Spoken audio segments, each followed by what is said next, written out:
All right. It is the top of the hour, so we will go ahead and get started. Um, I'm happy everyone's here tonight for I think this is our fourth meeting. Tonight, we are especially honored to host a remarkable guest whose work sits at the intersection of dialogue, democracy, and human dignity. Please join me in giving a warm and heartfelt welcome to Wendy Burch, Operating Officer of the Future of Free Speech at Vanderbilt University. Wendy will be sharing insights on free speech and peace, a topic that resonates deeply with our mission and the work each of us carries into our clubs, our communities, and even into our daily lives. Her leadership and expertise help illuminate how open expression and respectful discourse can strengthen peace-building efforts here in Tennessee and beyond. So let's show her the enthusiasm and hospitality that our chapter is known for and welcome her to our meeting tonight. And I will turn it over to you, Miss Wendy. Thank you. Thank you, Beverly. First, I want to thank all of y'all, for the invitation to this meeting. It's a pleasure to be with you to talk about free speech, not only as a constitutional right, but as one of the foundations of a peaceful and democratic society. One thing kind of note that a lot of people, just what is peace? But in our view, when it comes to free speech, peace is not the absence of conflict. It's not silence. It's not enforced agreement. It is the ability to manage disagreement without violence. And so I'm going to kind of take you through a presentation of some of our work and thoughts and about why we think free speech is a cornerstone of peace.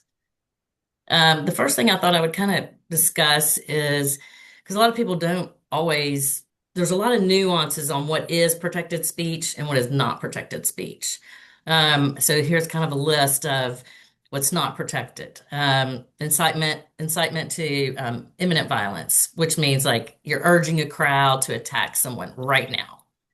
It's not the same as expressing radical or unpopular views. This is truly a threat. Same thing as a true threat. Targeted, serious, credible threats with intent to harm a person or a group. Defamation, which is libel or slander. It's a false statement of fact that harms someone's reputation, and it's not presented as an opinion. So you can make an opinion about someone, but you can't state it as a fact. Now, interestingly about this is that, as many of you probably know, public figures do face a higher standard and have to prove actual malice in court if there is statements against them. To me, the rotary takeaway for this is free speech just does not include the right to knowingly spread harmful lies about others. And I think, by our four-way test, and I did not mention I'm a Rotarian too, the downtown Rotary. We talk about truth and how important that is. Next up is fraud. Speech used to deceive people out of money, property, services, blackmail. Those are not protected speech. Obscenity is very narrowly defined. To be honest, most sexual expression is protected. Child sexual abuse materials are not protected.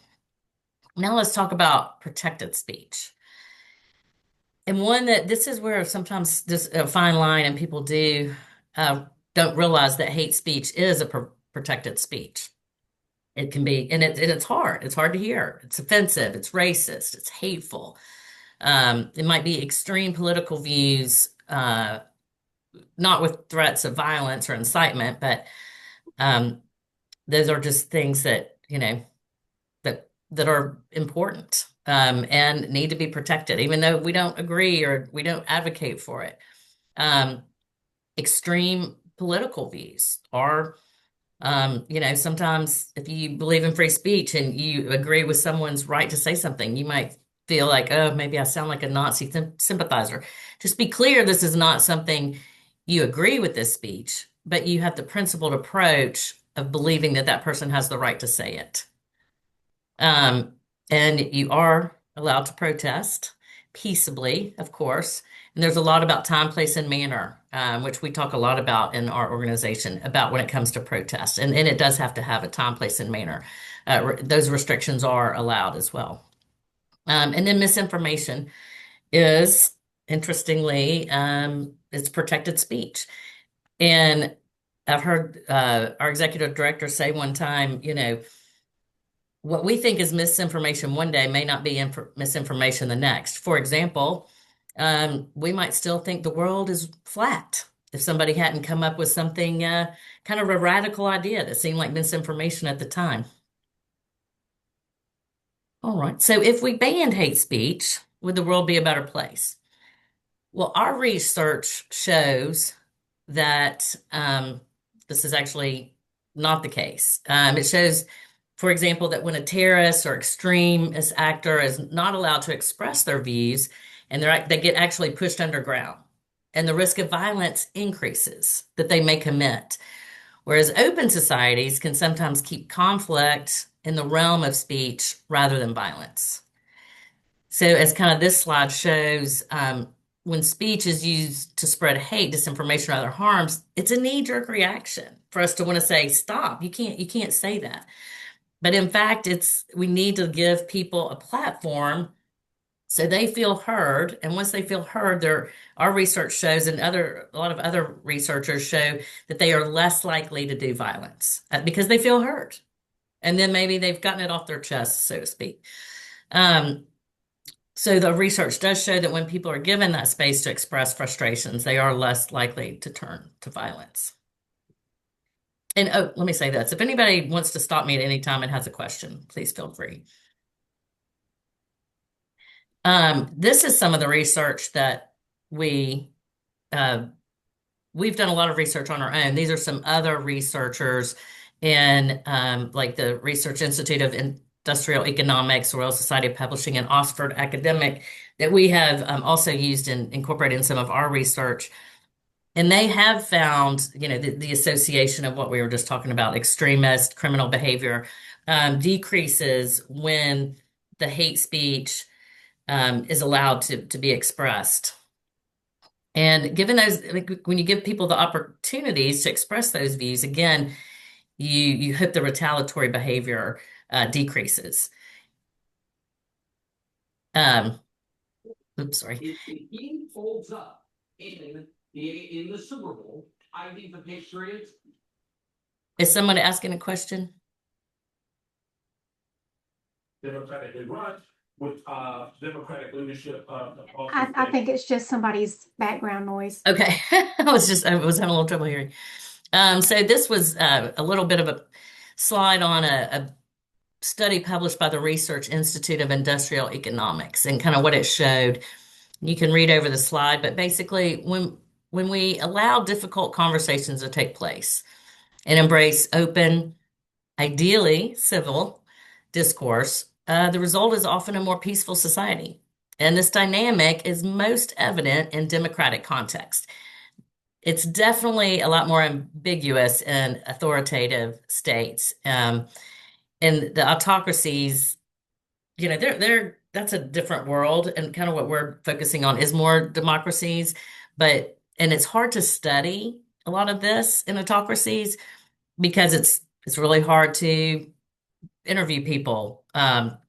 It's really hard to do that in Russia and China today, for example. So we believe that, yes, allowing difficult and emotionally charged conversations may seem counterintuitive, but it helps to create a stronger, more peaceful society. It encourages critical thinking, where we truly listen and learn to respond thoughtfully. I mean, and that's kind of the goal. It doesn't happen, obviously, and we feel like there's a recession actually going on as well in this area. This study was research published by the Oxford Academic, and it suggests, these kind of things. Prosecution of hate speech can be seen as a validation of increasing multiculturalism. That's basically the prosecution of hate speech is sometimes seen as a way for governments to affirm and protect multicultural. Sorry, I can't talk. Protect multiculturalism. though it can also raise difficult questions about free expression. And there's a lot of times we think, oh, but it seems like a terrible idea, so we need to shut that down. But really, who free speech has benefited the most in the last, 75 years is different ethnic groups. I mean, the civil rights would not have happened if it not had been for free speech and the allowance of free speech. Um, in fact, many historic advances like the civil rights movement just would not have been possible without the freedom to express challenging and unpopular ideas. And in doing so, we really need to go back to history and remember those things, um, and what that allowed to happen for the betterment of our society. It also, religious and personal beliefs that feel attacked when someone is told that they should not be allowed to think a certain way is very detrimental to those groups, again, going underground, becoming radicalized, feeling frustrated. And then the pendulum swings the other way, and it's just, it can trigger retaliatory behavior, including hate crimes and things that are not protected speech. So, how can suppressing speech backfire? As we just talked about, it creates underground echo chambers, it makes dangerous ideas harder to track, and it builds pressure instead of releasing it. And a lot of people today are going underground. And and I'm going to give an example here. So, if y'all are familiar, which I would say most of you are, with the Von Meyer Republic, that was the predecessor government to Hitler before he took power.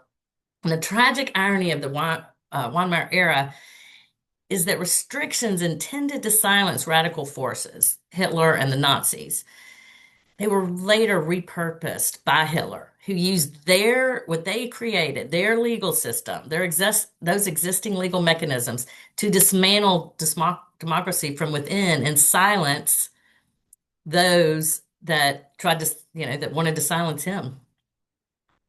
So their strategy, backfired. And this is a prime example of what's happened in history of where we have to be very careful of trying to silence someone and groups, even if they seem extremist and dangerous. Again, don't forget that, inciting violence is not protected speech.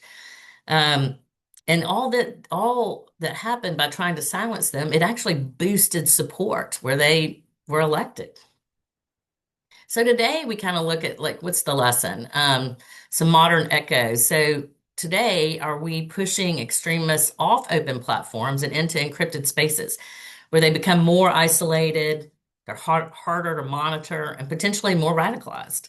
And we're seeing there are platforms in Europe, there's Telegram. In the US, banned extremists migrate to alt tech platforms such as Parler and Gab.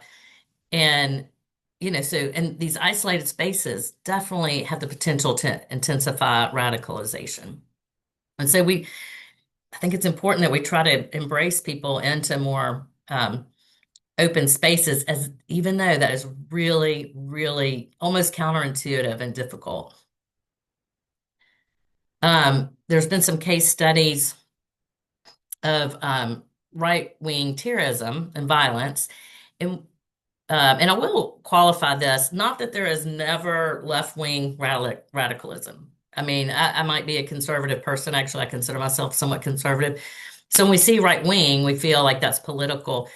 Typically, there's not as much left-wing radicalism and violence. Where there is, typically it's for the environment or other things that are not typically against people. And that's just what the research shows.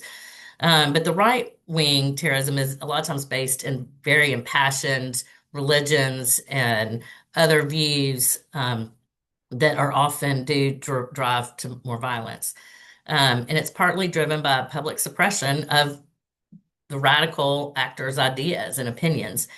But taking with recognition, open-mindedness, and dialogue might, we think, better work than exclusion and repression. And if right-wing terrorism and violence is partly driven by speech suppression, We just believe fostering open discourse may help relieve the pressure that repression can create. So here's two quotes, almost 100 years apart, but very relative. By Gandhi, of course. Affection cannot be manufactured or regulated by law. If one has no affection for a person or system, one should be free to give the fullest expression to his disaffection, so long as he does not contemplate, promote, or incite violence. And then in 2017, John Lewis, who I had the privilege of knowing personally, said, "Without freedom of speech and the right to dissent, the civil rights movement would have been a bird without wings." And that's kind of goes back to what we were talking about. And it's true. So movements for justice have always relied on free expression. Gandhi and John Lewis demonstrated that the ability to voice dissent is not a threat to democracy. It's really essential to it.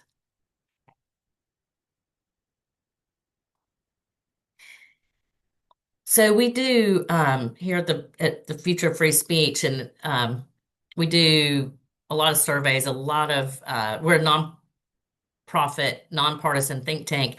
A lot of our research is about the global recession, not just in the United States.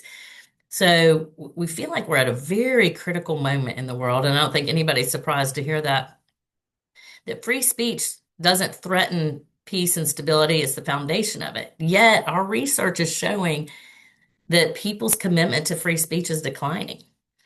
And we're living through this critical period, and the research suggests that the free expression is eroding across many democracies. And you can go to our website, by the way, and read all these reports that we have and all the surveys and what we did. This is just the biggest index movers. So in 2021, we surveyed attitudes towards free speech in 33 democracies, democratic countries. And we repeated the survey again in 2025, just last year. And the results revealed a measurable erosion in public commitment to free speech. As you can see in the United States, in particular, where we are, that it was one of the biggest index movers. And it's, I think we see that every day in the news and everything that's happening. And we need to really think about how we can work on this and improve it. And how can we use free speech to reinforce peace? I think we need to restore commitment to free speech, show speech as an antidote to violence, misinformation through research, educate, and education is so key. Educate people on how to use counter speech instead of censorship. So how do we help stop this decline? We must restore through education and understanding of why free speech matters, especially principled free speech, protecting even the speech we dislike. In trying to overprotect, I feel like in trying to overprotect younger generations, we may have inadvertently taught them that some protected speech is inherently wrong. Instead, we need to teach the skills of civil dialogue, resilience, and democratic disagreement. And that I think is just a key foundation to promoting peace. And that's what we're doing. We here at Vanderbilt, we're kind of part of a larger group called Dialogue Vanderbilt. And we are helping to teach young people and students. We do workshops, debates, where we really teach them about civil discourse and being able to discuss difficult ideas and where people disagree. And I think it's helping. It helps build a culture where difficult conversations can happen constructively and peacefully. Let's see. So one of the things that we've worked on at the Future of Free Speech globally is counter speech, responding to harmful or offensive speech with more speech, not censorship.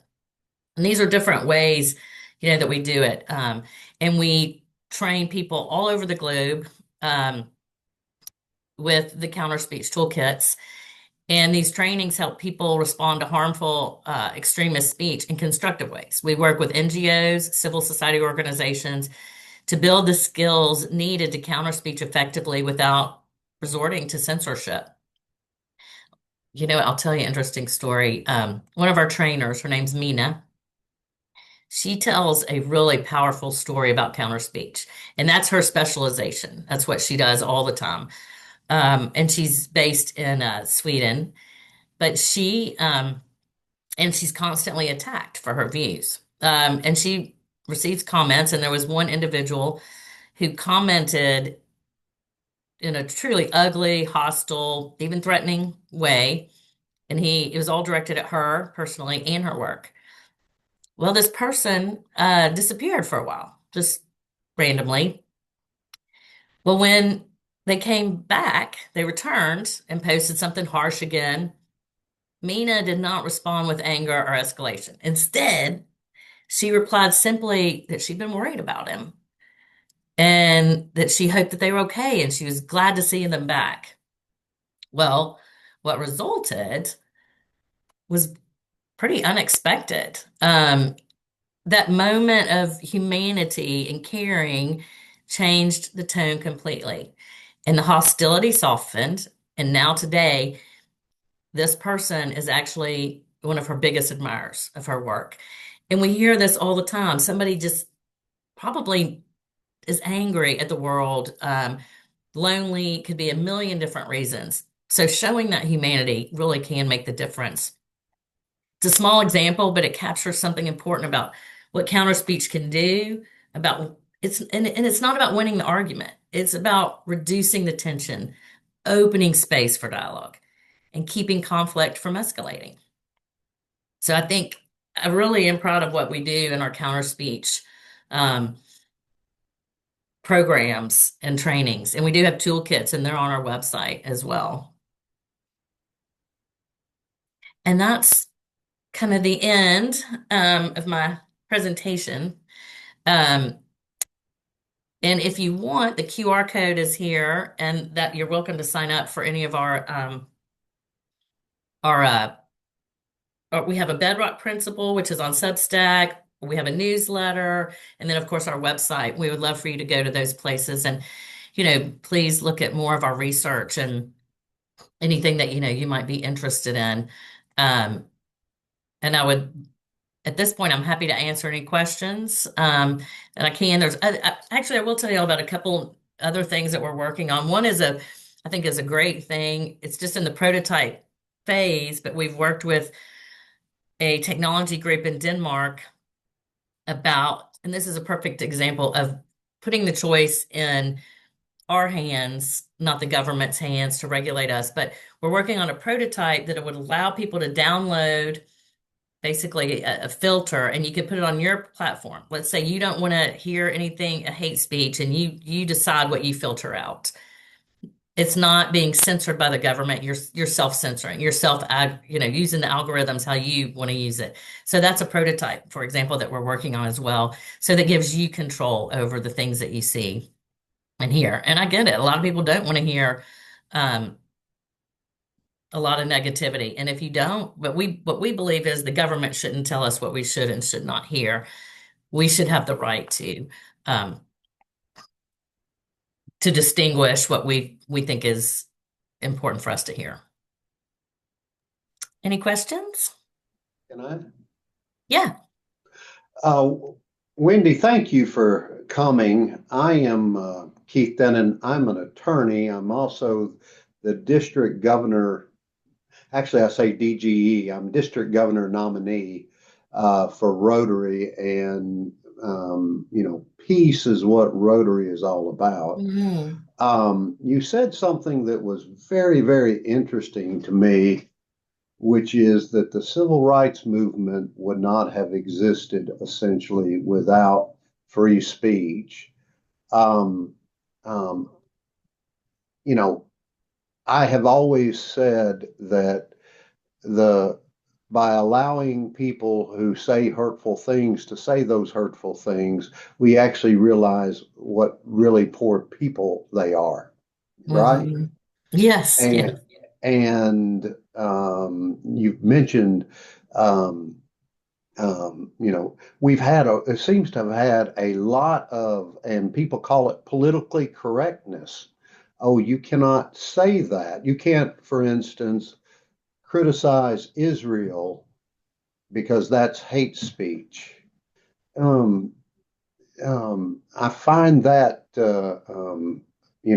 basically I cannot criticize anyone else because that's hate speech to be the antithetical, and I can't say it now, Antithesis. antithetical to the freedom of speech in the First Amendment. I guess my question is, and thank you for allowing me to talk. What can we do to remind people of the beauty of free speech? Well, I think Okay. education is important and discussions like this, and being willing to have a discussion. I think I like Bredesen and Haslam's podcast where they agree to disagree. More of that type of discourse, more, but listen to the person who's offended if you criticize um, Israel. The interesting thing is, in the previous administration, it was kind of the opposite. And there were things that, they were very, you know, more pro-Palestinian, and there's other places that are very, you know, uh, Ireland is very pro-Palestinian because they feel, especially because of Northern Ireland and the conflict, they have all these feelings of we understand what it's not like to have a place of our own, so or feel disenfranchised. But I do think the main thing is continuing. Don't just shut down. And it's so easy to do. I'm afraid. Um, and we are in a really strange time. And I think discussions just need to continue. And education, I mean, I cannot tell you how many educated people really think of hate speech as not protected speech when it is protected speech.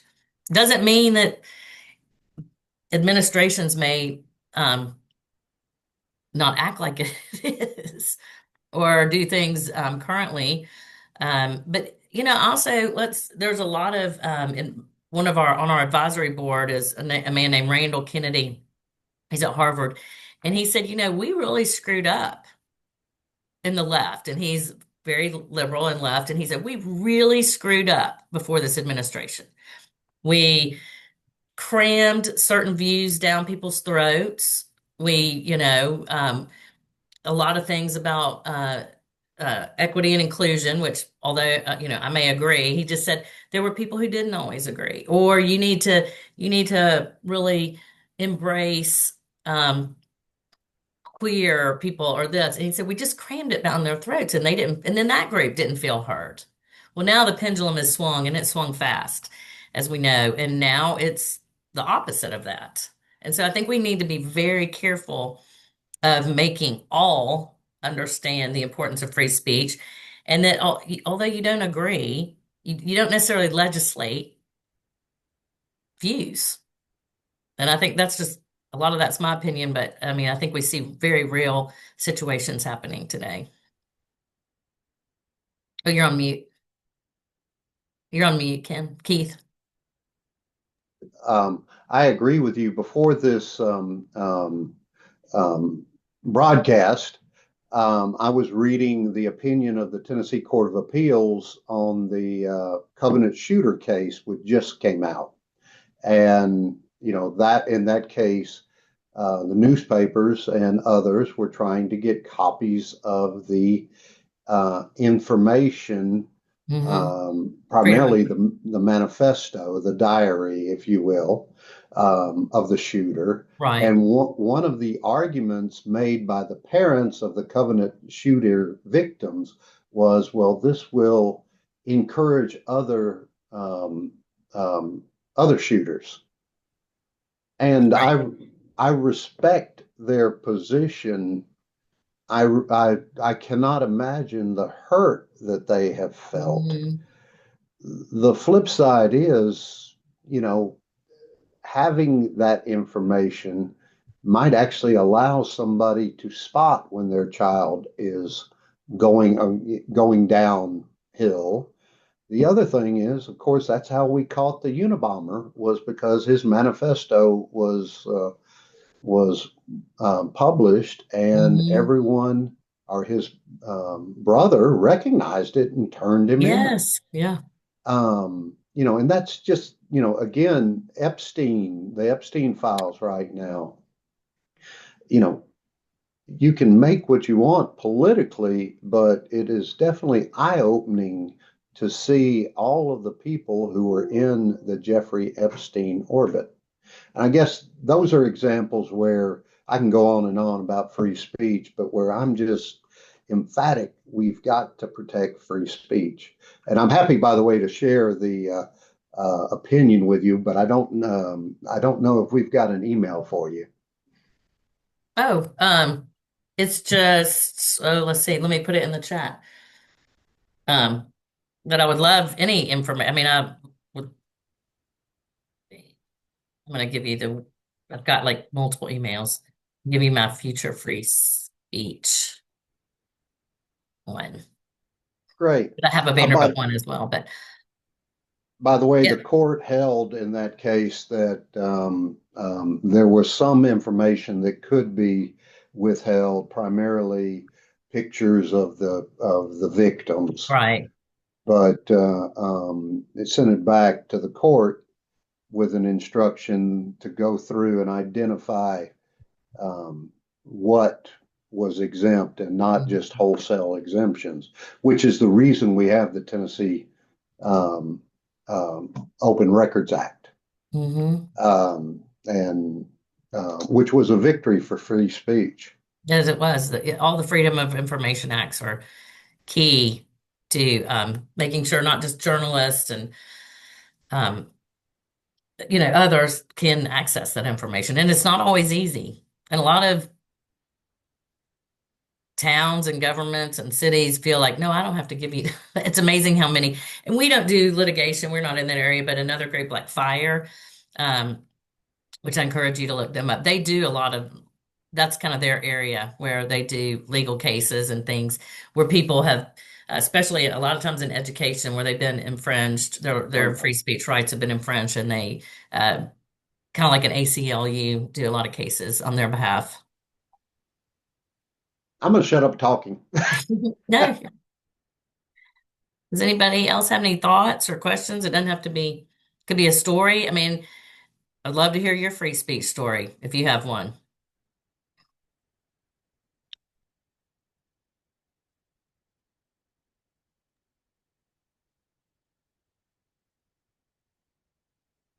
I don't have one, but I love your story that you gave tonight about the showing that little bit of humanity, and it Oh, completely Mina, yeah. changed the atmosphere. Yeah. And there are a lot of groups we don't do that because it's not always free speech related. But there are a lot of groups doing great work and researching why there is so much polarization and why people feel so disenfranchised. And that is really important to our society because there's no question people are feeling, and people don't go out anymore. I just heard somebody say the other day, used to everybody had a front porch and everybody sat on the front porch and everybody in the neighborhood came, in the early evening and talked, and people don't do that anymore. So they feel isolated and alone, and they just probably need somebody to talk to. Mhm. And how we're dealing with those mental health issues is something that's going to definitely, to me, be um, an important aspect of how our society progresses or digresses.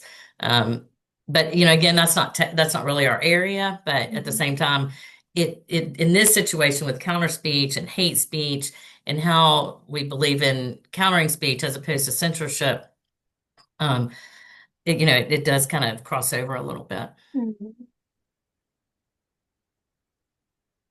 You never know what just a little bit of kindness can do. It's true. Be kind. Gosh, that's the Rotarian way That's right. for sure. Thing. Well, if you all don't have anything else, I'm happy we can continue or we can finish up a little early. Um, I don't see any questions in the chat. Um, does anybody else have any Oh, wow, there questions? is. Let's see.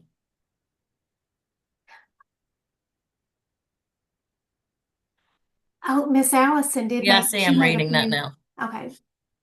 In which, let's see, perhaps free speech works when that speech sets out a position which is not presented in a way to incite or hurt, but to state and for that speech to be responded to by counter speech, leaving listeners to use their analytical and critical thinking to make up their mind on the issue.